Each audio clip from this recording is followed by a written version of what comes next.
சக்தி பராசக்தி. என் அன்பு தங்கமே, உன்னுடைய கஷ்டமான வாழ்க்கை மாற வேண்டும் என்று என்னிடம் வந்துள்ளாய். என்னை நம்பி வந்த உன்னை நான் எப்படி கைவிடுவேன்?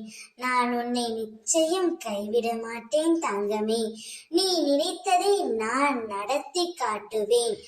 கோபங்களை குறைத்தும் சந்தோஷங்களை அதிகரித்தும் காட்டும் முகங்களை தொலைக்காமல் நிரந்தரமாக தக்க வைத்துக் கொள். வாழ்வதெல்லாம் வாழ்க்கை அல்ல. அன்போடு பேசி பண்போடு பழகி நேர்மையுடன் நடந்து உண்மையுடன் உழைத்து வாழ்வதுதான் வாழ்க்கை. இப்பொழுது உன் துணையை பிரிந்து விட்டாயே என்று நீ கவலை கொள்ளாதே. நான் சொல்கின்றேன், நிச்சயம் உன்னுடைய துணை உன்னை தேடி நாடி வருவார். வாழ்க்கையில் ஆசைப்பட்ட எல்லாமே கிடைப்பதும் இல்லை, கிடைத்ததை வைத்து வாழ்வதும் இல்லை. கவலை கொள்ளார். இந்த நிலை கூடிய விரைவில் மாறும். நான் இருக்கின்றேன் நிழலாக என்றும் உனக்காக. நீ செல்லும் இடமெல்லாம் உனது துன்பங்கள் அனைத்தும் முடிந்துவிட்டது.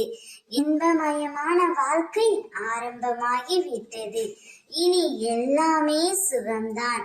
நான் வாழும் உன் வீடு உனக்கு கோவிலாகத்தான் இனி இருக்கும். உன் இல்லத்தில் இருள் நீங்கி வெளிச்சம் வந்து விட்டது. அம்மா உனது வீட்டிலே அமர்ந்து விட்டேன். இனி நீ சந்தோஷமாக இருக்க போகின்றாய்.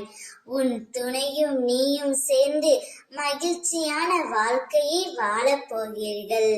ஓம் சக்தி.